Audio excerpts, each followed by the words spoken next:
사사를 세우신 하나님이라는 제목을 가지고 말씀을 전하고자 합니다. 이스라엘은 하나님에게 마음이 떠나자 하나님의 진노가 두렵지 않았습니다. 그렇기 때문에 이방 민족의 딸들을 아내로 삼았고 자신들의 딸들을 그들의 아들에게 주었으며 그들이 섬기는 우상을 같이 섬겼습니다.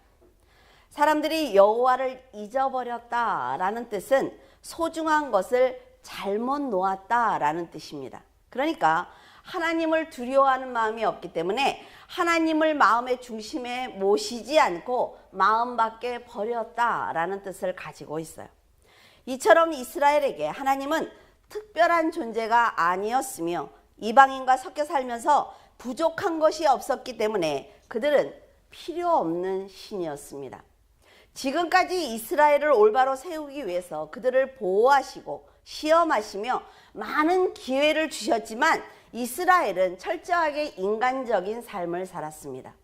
그러자 여호와께서는 이스라엘에게 진노하셨고 메소포타미아 왕 구산 리사다임이 이스라엘을 공격했을 때 막아주시지 않았어요. 구산 리사다임은 이중으로 범죄한 구산이다 라는 뜻인데 이것은 두 배나 악하다라는 뜻이에요. 그러니까 그 사람이 얼마나 잔인했겠습니까? 성경은 하나님께서 이스라엘을 그들의 손에 파셨다라고 기록을 하고 있죠. 그런데 이것은 백성들이 고통을 당하는 것을 보면서도 도와주지 않았다라는 뜻이에요. 그러니까 바로를 강팍하게 하셨다 그랬죠. 출애굽기에 보면 그러면 바로를 하나님이 강팍하게 나쁘게 만들었다는 얘기가 아니라 그의 본성이 워낙에 악한데 가만히 버려두었다. 왜? 백성들이 변하지 않으니까 라는 얘기예요. 사랑을 주셨던 하나님을 버리는 죄를 짓고도 이스라엘은 자기들이 고통을 당하자 다시 부르짖었어요. 그러니까 그 부르짖음을 들으신 하나님께서는 사사를 세워서 백성들을 구해 주셨습니다. 사사기에는 12명의 사사들이 등장하는데 이들은 죄를 지은 백성들을 구원하신 예수 그리스도의 사역의 예표를 역할하는 감당을 했습니다. 사사들을 세우신 것은 인간은 스스로 자신을 구원할 수 없는 존재이기 때문에 죄악의 땅에 오신 구세주와 하나님을 바라봐라 라는 뜻이에요. 지금까지 이스라엘은 평안한 시간과 재물을 은혜로 받으면 그것을 자기 것으로 만들었단 말이죠. 내가 노력해서 이룬 것처럼 스스로를 높이면서 세상으로 더 가까이 나아갔습니다. 그 교만이 점차 자리를 잡아가니까 하나님을 향한 감사를 잊어버렸고 감사를 잊은 심령은 자신을 하나님의 자리에 자기를 놓게 된 거예요. 하지만 인간은 절대로 선을 행할 자질이 없습니다. 그러니까 자신을 지킬 힘과 능력도 없으며 자신의 생명을 보호할 지혜도 갖고 있지 않아요. 만약 인간 스스로 선을 행할 자질이 있고 생명을 보호할 능력이 있다면 예수님의 십자가는 아주 헛된 것입니다. 그냥 죄인이 죽은 그 십자가일 뿐이라 말이죠. 이런 어리석은 자들을 지금까지 보호하셨는데 하나님의 사랑을 버리고 죄송한 마음도 없이 이방신을 섬기고 있는 것입니다. 어쩌면 사탄의 자식으로 태어난 인간들에게는 당연한 선택일 거예요. 아세라와 바알을 섬기는 이스라엘은 점차 하나님을 마음의 중심에서 밀어내며 자신의 인생에만 관심을 갖기 시작을 했습니다. 쾌락과 음란한 행위에 빠져드니까 하나님의 말씀이 불편했단 말이에요. 여러분들은 그렇지 않습니까? 어떤 죄를 짓고 내가 그 안에서 즐기고 있을 때 하나님의 말씀이 계속적으로 들려오면 불편해요. 안 들었으면 좋겠죠. 똑같은 거예요. 성도는 하나님을 중심으로 살아가면서 하나님께서 원하시는 것과 뜻하시는 바가 무엇인지 알아야만 하나님의 백성다운 백성으로 살아갈 수가 있습니다. 하지만 하나님을 버린 그들은 영육간의 준비가 되어 있지 않았기 때문에 이방인의 공격을 막아내지 못하고 가진 것을 모두 다 빼앗기고 말았어요. 우상, 그 우상의 뜻은 아무것도 없다, 공허하다, 아무것도 아니다 라는 뜻입니다. 그런데 전능하신 하나님, 창조주 하나님께서 택하신 그 이스라엘이 아무것도 없고 믿을수록 공허한 그런 우상을 숭배하고 있는 거예요. 성령의 충만함으로 가득 태워주셨던 그들의 심령은 바람이 지나간 자리처럼 공허했으며 열매가 없는 인생이 되고 말았습니다. 구원이 없는 인생은 헛되고 헛된 것입니다. 아무리 세상에서 잘 살아도 하나님이 없는 그 인생은 구원의 열매가 없기 때문에, 영생이 없기 때문에 아주 허망한 인생이 되는 거예요. 하나님이 없어도 살 수 있다고 자신했던 백성들은 이방인의 공격을 받아서 8년 동안 그들의 노예로 살게 되었습니다. 그러자 그제야 하나님이 생각이 난 거예요. 하나님을 배신했던 그들이 자신이 이제 힘이 든다고 어떻게 하나님을 찾을 수가 있는지 그 뻔뻔함이 하늘에 다 있습니다. 필요하면 찾고 채워지면 버리는 이런 인간들이 하나님을 찾는다고 해서 전능하신 하나님이 응답을 하시는 것을 보면 더 안타까워요. 그토록 내 품을 벗어나지 말라고, 내가 너를 사랑한다고, 내가 너를 창조한 하나님이라고 사랑을 고백하신 그 하나님을 차갑게 버렸던 그들이 다시 하나님을 찾자 기다리신 것처럼 하나님은 응답을 하셨습니다. 어쩌면 이런 하나님의 사랑을 알기에 사람들이 하나님을 이용하고 있는지도 모릅니다.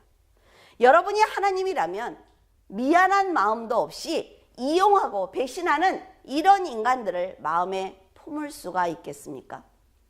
하나님은 지금까지 태어난 생명을 품에 안고 기뻐하는 그 부모와 동일한 마음으로 이스라엘을 품에 안고 지금까지 보호해 주셨습니다. 평안과 안식을 주시기 위해서 그들의 인생을 시간별로 쪼개서 사건을 만들고 이겨낼 힘을 주시면서 세상과 사탄의 유혹에 넘어가지 않도록 하나님은 늘 지켜보호해 주신 것입니다. 그러나 사람들은 그런 하나님의 사랑을 너무나 쉽게 버리고 있다 말이에요. 하나님은 탕자처럼 모든 것을 잃고 하나님을 향해 부르짖는 이스라엘을 버릴 수가 없어서 하나님께서는 그들의 부르짖음에 귀를 기울이셨습니다. 여러분, 우리도 하나님께서 은혜를 주시면 그 은혜를 받고 어떻게 해요? 이제 문제가 해결됐다 말이죠. 내 앞에 나를 괴롭혔던 문제가 하나도 없어요. 그러면 뭐가 보입니까? 세상이 보이기 시작을 해요. 그래서 세상에서 또 어려우면 어때요? 가장 먼저 생각나시는 분이 하나님이란 말이에요. 이것을 우리의 인생 중에 계속 반복하고 있어요. 이게 사사기가 우리에게 지금 주고 있는 말입니다. 9절에 보면 이스라엘 자손이 여호와께 부르짖음에 여호와께서 이스라엘 자손을 위하여 한 구원자를 세워 그들을 구원하게 하시니 그는 곧 갈렙의 아우 그나스의 아들 온니엘이라. 온니엘은 구원자, 하나님은 능력이다 라는 뜻을 가지고 있습니다. 하나님께서 한 구원자를 세웠다라는 것은 이제 사사를 세우기 시작하셨다라는 것을 알 수가 있죠. 사사들은 백성들의 문제를 판결하는 재판관인 것뿐 아니라 이스라엘을 공격하는 적들을 물리치는 그런 직무까지 모두 수행한 사람들이에요. 온니엘이 사사로 부름을 받고 구사 리사다임과 전쟁을 했을 때 여호와의 영이 그에게 임하셨습니다. 여호와의 영은 성령을 말하는 거예요. 온니엘은 성령의 충만함을 입고 여호수아처럼 힘있게 메소포타미아 왕을 물리친 것입니다. 사사는 백성들과 마찬가지로 하나님께서 도와주셔야만 강한 적을 물리칠 수가 있어요. 여러분들은 목사님이 그것도 모르세요? 이렇게 물을 때가 있습니다. 몰라요. 여러분들하고 똑같다 말이죠. 여러분들에게 설교를 전하기 위해서 더 기도하고 성경을 보는 거지 목사니까 다 아는 것은 아니라 말이에요. 사사도 마찬가지입니다. 사사가 얼마나 하나님께 기도를 했겠어요? 이스라엘 구원해달라고. 그러니까 전쟁에서 승리하는 것은 하나님의 주관적인 능력과 역사로 말미암아 가능하다는 것을 사사들을 통해서 드러내는 역할을 하고 계시는 것입니다. 8년 동안 노예 생활을 하던 이스라엘은 하나님과 온니엘의 은혜를 입고 나서야 벗어날 수가 있었어요. 그리고 40년 동안 평안을 누리게 되었습니다. 그들이 악을 행하고 고난을 받은 시간보다 언제나 축복의 시간이 길다는 것을 알 수가 있습니다. 여러분들이 사사기를 읽어보시면 8년 동안 고난을 받으면 40년 동안 평안을 주시고 18년 동안 고난을 받으면 80년 동안 평안을 주세요. 이게 하나님의 사랑이라 말이죠. 우리는 하나님의 사랑이 얼마나 깊은지 알아야만 합니다. 40년 동안 이스라엘을 보호하며 울타리가 되어 주었던 사사 온니엘이 죽자 이스라엘은 또다시 죄를 짓기 시작을 했습니다. 평화로운 시간이 길어지자 구산 리사다임에게 당했던 고통을 모두 다 잊어버린 거예요. 그리고 하나님과 온니엘에 대한 감사까지 다 잊어버리고 만 것입니다.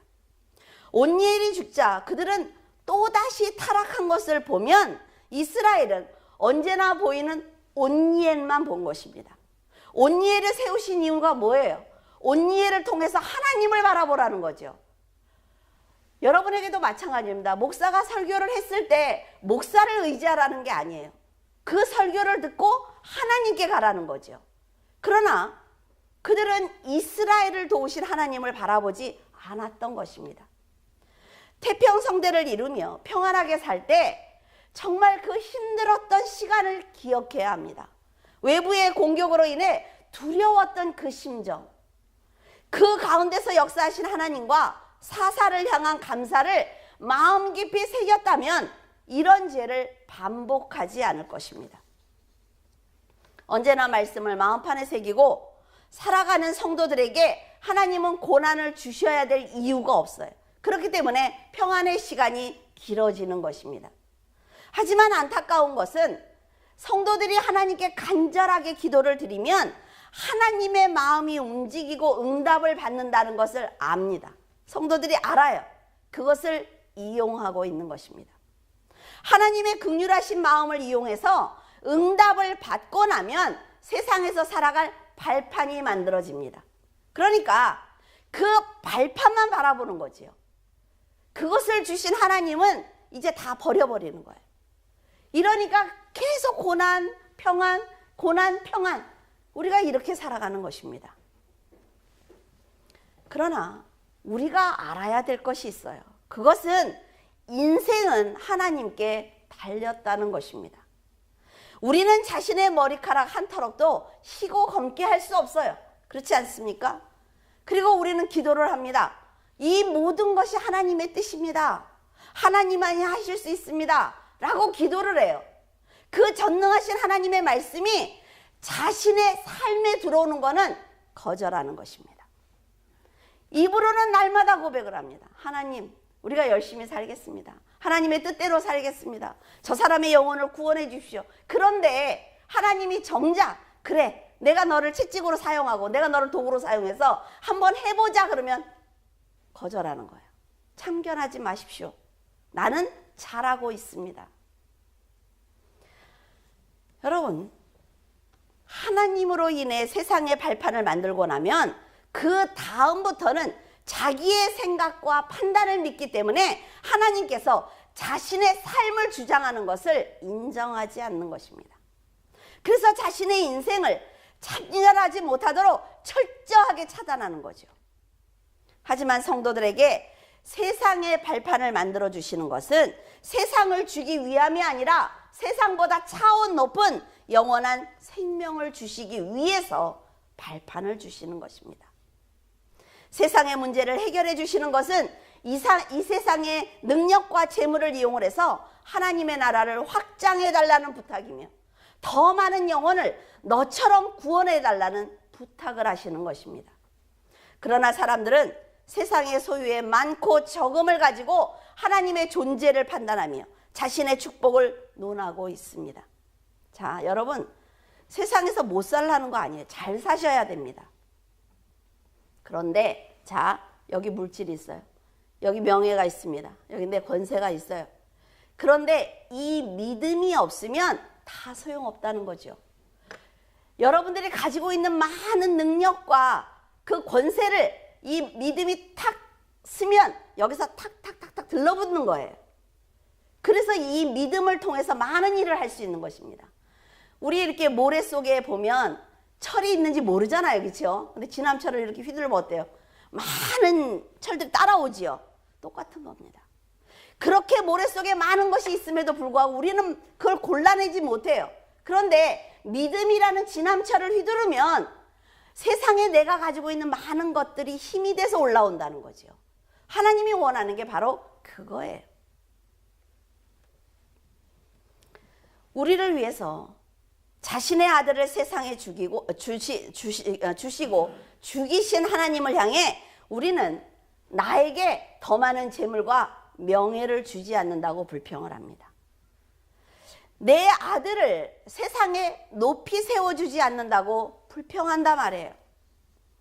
성도들이 은혜를 입고도 그 사랑의 깊이를 모르기 때문에 세상과 가나안의 문명과 문화가 더 비중 있게 그들을 사로잡고 있는 것입니다. 변덕스러운 이스라엘이 부르짖자 하나님께서는 그 부르짖음을 듣고 또다시 구원자를 사사로 세워주셨습니다. 그는 베냐민 사람 게라의 아들이며 왼손잡이 에웃이었어요. 12절에 보면 이스라엘이 악을 행하자 여호와께서는 모압 왕 에글론을 강성케 하셨고 이스라엘을 대적하게 하셨다라는 기록이 있습니다. 이 말씀 안에 이스라엘이 감사를 잊었을 때 하나님께서 어떤 계획을 세워주시는지 아주 놀라운 비밀이 숨겨져 있어요. 이스라엘은 8년 동안 노예 생활을 하자 고통 가운데 부르짖었고 하나님께서 응답하시며 온니엘을 사사로 세워서 40년 동안 평화로운 시간을 허락하셨습니다. 그러자 그들은 다시 가나안 사람들과 섞여 살면서 육과 영이 타락을 했어요. 그리고 결국 감사를 잊어버리고 하나님을 버려버렸습니다. 이때 하나님께서는 이스라엘이 타락하는 것을 보고만 계시는 것이 아니라 채찍으로 사용할 모압을 강성하게 하시는 것입니다. 하나님을 가까이 하는 것과 멀리 하는 것은 이스라엘의 선택이고 판단이지만 그것을 보고 계신 하나님은 이스라엘의 믿음과 삶의 모습에 따라서 다르게 역사하신다는 것을 반드시 알아야만 합니다. 내가 지금 막 사는데도 아무 일도 일어나지 않아요. 상관없어요. 하나님이 그래 내가 과거에 열심히 했던 거 그걸 보시나 보다. 그래 내가 지금 이렇게 행동을 하지만 내가 믿음은 있어 라는 생각을 할 것 아니에요. 그러니까 하나님이 봐주는구나. 천만에요. 하나님이 그 사람을 무너뜨릴 무언가를 강성케 하고 계신단 말이에요. 이 말씀은 화도 복도 모두 이스라엘이 결정한다는 것입니다. 하나님은 항상 복을 주시려고 해요. 그러나 우리가 복은 싫습니다. 화를 주세요 라고 우리가 결정한다는 거예요. 모압은 아브라함의 조카 롯과 그의 딸 사이에서 태어난 족속입니다. 그들은 사해 동쪽에 위치한 고원지대에 살면서 출애굽한 이스라엘이 모압을 통과해서 가나안에 가고 싶다라고 했을 때 단호하게 거절했던 족속이에요. 또한 발람 왕이 발람에게 뇌물을 주면서 이스라엘을 저주해달라고 부탁한 적도 있어요.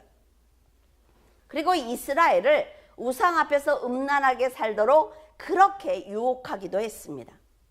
모압의 죄를 보신 하나님께서 크게 진노하시면서 암몬과 모압은 앞으로 이스라엘의 총에 절대로 들어오지 못한다라는 진노를 하시기도 했습니다. 이렇게 하나님의 저주를 받은 그 모압을 자신이 선택한 백성들을 돌이키는 방법으로 강성하게 하셨다는 것은 하나님의 입장에서 보면 쉽지 않은 결정이었을 것입니다.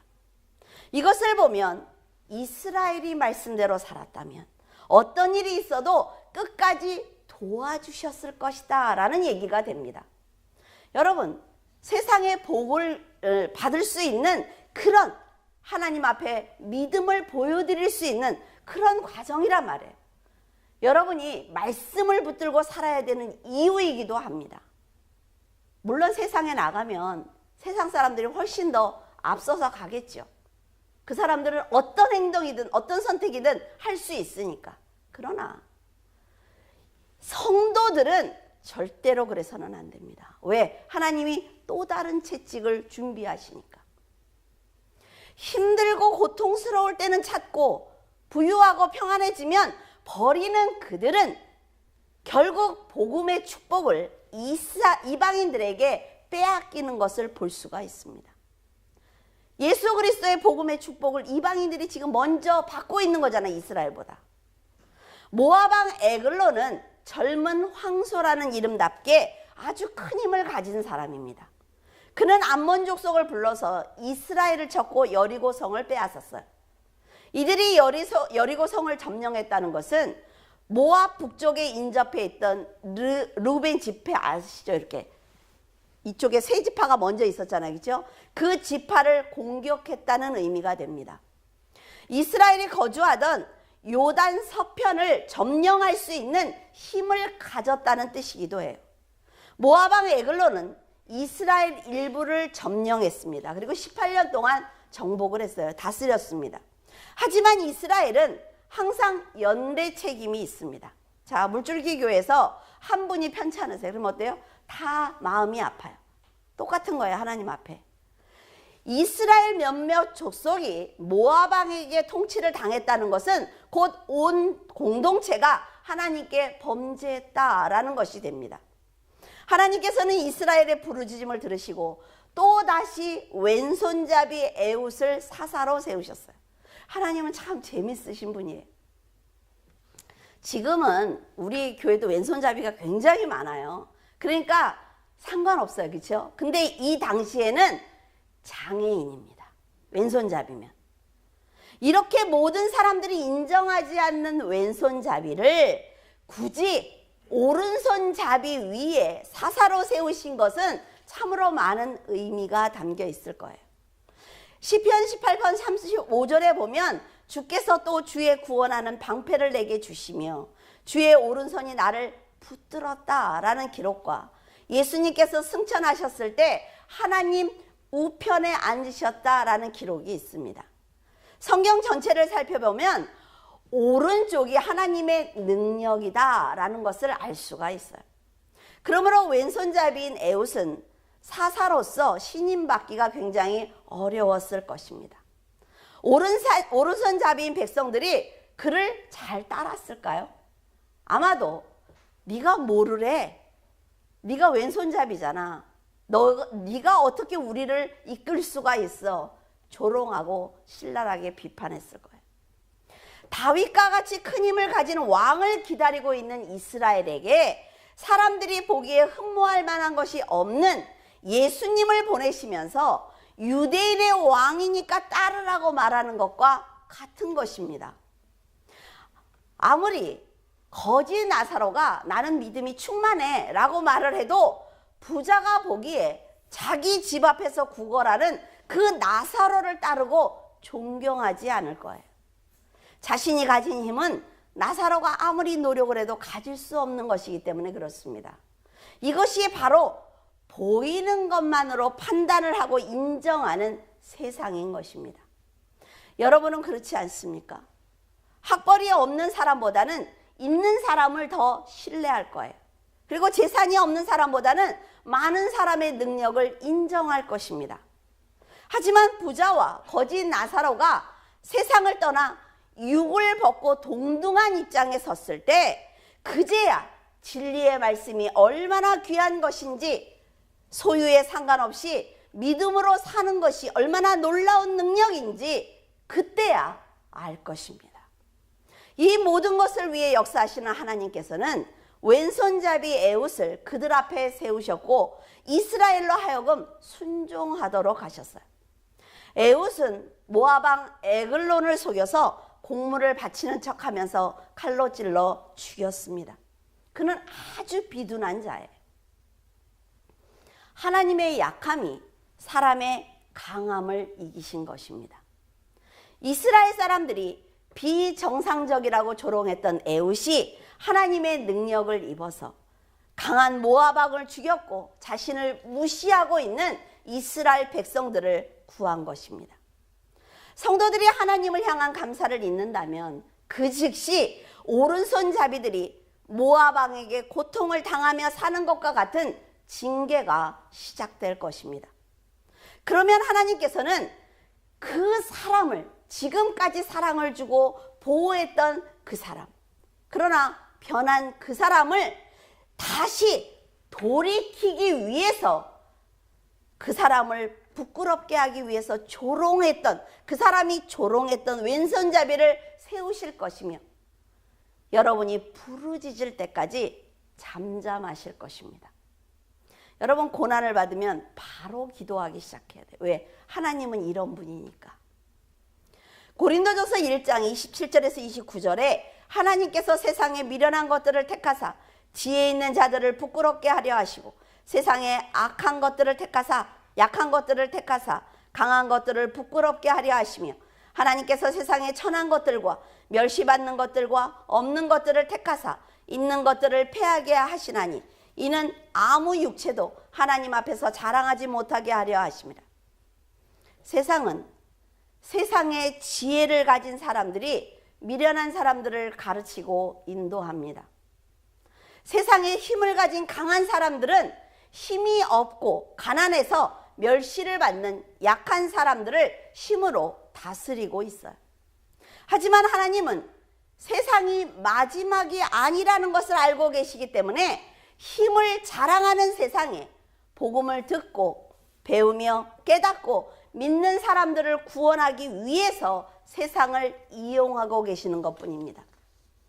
세상의 소유가 많고 적음은 하나님께 상관이 없다 말이죠. 여러분들이 잘 살고, 우리 이지연 집사님도 그저께 박사 졸업했잖아요, 그죠? 그렇게 박사라고 해도 하나님 안에서는 하나님이 주는 지혜가 없으면 하나님이 보실 때 미련하다라고 말씀을 하세요. 이걸 잘 알아야 된다 말이에요. 그래서 여러분들이 공부하지 마세요, 돈 벌지 마세요, 그 얘기가 아니라 말이죠. 여러분은 열심히 일하고 노력하면서 물질적으로 풍요롭게 사세요. 그리고 맨 앞에 믿음을 세우셔야만 합니다. 하지만 하나님은 소유로 믿음을 판단하지 않기 때문에 말씀대로 살면서 신앙을 인정받아야 하는 것입니다. 이것이 너무나 쉽기도 하고 어려운 얘기예요. 하나님은 세상의 흐름과 전혀 다른 방법으로 일하십니다. 그렇기 때문에 성도들이 하나님의 뜻을 온전히 깨닫지 못한다면 구원받을 수 없습니다. 하나님의 지혜를 받아야만 여러분의 생각과 판단이 달라지므로 영적으로 성숙한 인생을 살아야만 합니다. 하나님의 지혜는 세상의 지식을 통해서 배울 수 있는 것이 아닙니다. 하나님의 능력은 세상의 물질을 통해서 얻을 수 있는 게 아니에요. 그래서 보이지 않는 하나님의 지혜와 능력이 보이는 지식과 세상의 힘을 무너뜨리고 다스릴 수 있는 것입니다. 그런데 문제는 보이는 것을 중요하게 여기는 세상 사람들이 보이지 않는 능력과 지혜를 가진 사람들의 충고를 듣지 않는다는 것입니다. 자신보다 학벌이 낮은 사람의 충고를 듣지 않으며 자신보다 소유가 없는 사람들의 말을 무시하고 있습니다. 그래서 힘이 있는 바리새인들이 부족해 보이는 예수님을 멸시해서 영원한 생명의 주인이신 구세주를 죽일 수가 있었던 것입니다. 세상 사람들은 영원한 세계를 믿지 않고 나중보다는 현재를 중요하게 여기기 때문에 죽음의 직면에서야 사후에 대한 두려움을 갖습니다. 부자처럼 아브라함의 품에 안긴 나사로를 보고 나서야 후회한다 말이에요. 그러나 여러분 꼭 알아야 되는 것은 내가 10분 후에 만약에 죽어요. 그러면 10분이라는 기회가 나에게 있는 것입니다. 10분 동안 예수님을 영접하면 돼요. 그런데 어떻게 합니까? 그래, 내 부모들이 돌아가셨어. 그러니까 내가 기도를 열심히 하고 헌금을 잘하면 부모들이 연옥에서부터 차근차근 천국까지 올라가지 않을까? 라는 그런 생각은 잘못된 생각이라 말이죠.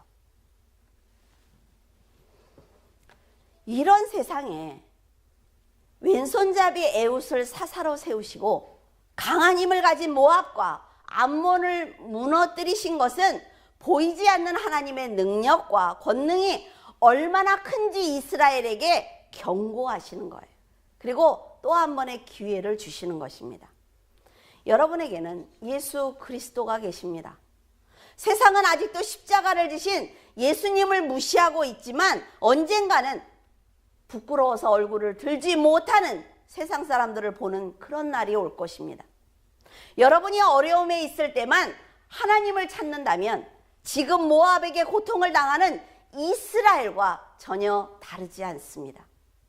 그럼에도 하나님은 여러분의 기도에 응답하실 것입니다. 응답을 받고 나서 또 하나님을 떠날 것을 알지만 하나님은 계속 응답하실 거예요. 그리고 한쪽으로는 다른 채찍을 준비하실 것입니다. 이런 반복된 삶으로 여러분의 인생을 허비하겠습니까? 하나님께서 여러분을 반짝이는 보석으로 만들고 싶어 하시는데 스스로 진흙에 떨어져서 자신의 아름다운 빛을 왜 감추고 있느냐는 것입니다. 이스라엘은 사사인 에웃으로 인해 80년 동안 평안한 삶을 살았습니다. 하나님께서는 자신들의 죄를 18년 동안 고난을 당했음에도 불쌍히 여기셔서 80년이라는 평안을 주시는 거예요. 사사기 5장 6절에 보면 아낫의 아들 삼갈의 날에 또는 야엘의 날에는 대로가 피었고 길의 행인들은 오솔길로 다녔다는 드보라의 노래가 기록되어 있습니다. 에웃이 죽고 난 후에 타락한 이스라엘을 구하는 구원자로 삼갈이 세워진 거예요. 여기에 사사기에 보면 삼갈과 돌라, 야일, 입산, 엘론, 압돌 이렇게 6명은 소사사로 분류되고 있습니다. 우리가 선지서 보면은 이렇게 두꺼운 거는 대선지서예요. 그리고 이렇게 얇은 거는 소선지서예요. 그러니까 그 사람들이 일을 잘하고 믿음이 좋고 이게 아니라 기록이 짧고 길거에 대해서 이렇게 나누는 거예요.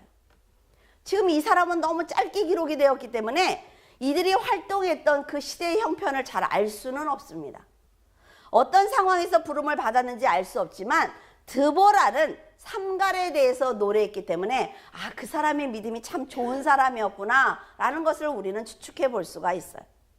삼갈은 소모는 막대기로 블레셋 사람 600명을 죽였다라고 기록이 되어 있습니다. 자, 여러분 소모는 막대기 보셨습니까? 그거 갖고 블레셋 사람을 600명을 죽일 수 있어요? 하나님이 하셨다는 것입니다. 하나님이. 블레셋은 강한 나라예요. 다윗의 시대에도 분열 왕국 때에도 그리고 지금 가나안에 들어온 이스라엘 백성들도 이렇게 끊임없이 괴롭히는 사람들입니다. 이들은 결국 스가랴의 예언대로 알렉산더 대왕에게 패한 후 완전히 사라졌습니다. 그런데 있는 동안 이렇게 이스라엘을 계속 괴롭힌 거지요. 삼갈이 소모는 막대기로 블레셋을 몰아낸 사사다라는 것을 보면 하나님이 타락한 이스라엘을 징계하는 도구로 블레셋을 또 사용하셨구나라는 것을 우리는 알 수가 있어요. 소모는 막대기 하나를 가지고 전쟁터로 나가는 삼갈을 보면서 이스라엘 백성들이 와 존경스럽습니다. 막 당신은 대단해요. 이러지는 않았을 거예요. 그렇지 않습니까? 정말 사람들이 조롱하는, 사람들이 하찮게 여기는 그런 조건과 장애를 사용하시면서 도구에 상관없이 하나님의 일을 하시는 거예요. 그래서 여러분들이 상담을 할 때 그런 말씀을 목사님 그분을 몰라서 그래요. 그 사람은 엄청나게 힘 있는 사람이에요. 그래서 제가 어떻게 해야 될지 모르겠어요. 이렇게 얘기하는데 하나님보다 더 큰 힘을 갖지는 않았을 거 아니에요. 그죠? 그래서 우리는요, 어떤 사람도 하나님 앞에서 자랑하지 못하는 것입니다. 하나님은 여러분에게 하나님의 일을 위해서 내세울 만한 조건을 가져와 라고 말씀하시지 않습니다. 빈손이라 할지라도 거지 나사라처럼 충만한 믿음을 가지고 있다면 하나님의 일을 하기에 충분해요. 그리고 하나님이 그를 칭찬하십니다. 지금 여러분이 가지고 있는 것은 무엇입니까? 한번 생각해 보세요. 나는 뭘 가지고 있을까? 여러분도 눈에 보이는 것을 가지고 강자와 약자를 나누고 있습니까? 아니면 여러분의 소유로 하나님의 은혜를 달아보고 있습니까? 하나님은 성도들을 사용하실 때 조건과 소유를 보시지 않습니다. 왼손잡이는 그 모습대로, 거지 나사로는 가난한 자 그 모습대로, 세상에 힘이 없는 그 소모는 막대기 하나밖에 없는 삼갈은 그 모습 그대로 나오기만 하면 하나님이 다 가지고 계신단 말이죠. 그러니까 걱정할 거 없어요. 하나님은 여러분이 힘과 자랑으로 삼는 세상 것을 가지고 일하시지 않습니다. 하나님의 것을 가지고 일하시는 분이에요. 여러분이 말씀을 읽고 깨닫는 지혜는 하나님을 위해서 필요한 것이 아니라 여러분의 상급과 구원을 위해서 필요한 것입니다. 여러분들이 교회를 위해서 헌신하고 하나님의 나라를 위해서 기도하고 많은 영혼을 구원하기 위해서 헌신하는 그 모든 것들은 하나님이 나로 인해서 영광을 받으셨겠다라는 것이 아니라 여러분의 구원을 위해서 필요한 것입니다. 아무 조건도 없이 자신을 주신 예수님, 사람들의 칭찬과 섬김을 원하지 않았던 예수님, 오직 하나님의 뜻을 이루며 말씀대로 사셨던 그 예수님을 기억하고 여러분도 연약한 사람들의 사사가 되어서 하나님의 일을 감당하기를 바랍니다. 자신의 소유를 보며 자랑하지 않고 하나님의 능력과 은혜와 지혜를 덧입는 성도로 살아가시기를 예수 그리스도의 이름으로 축원을 드립니다.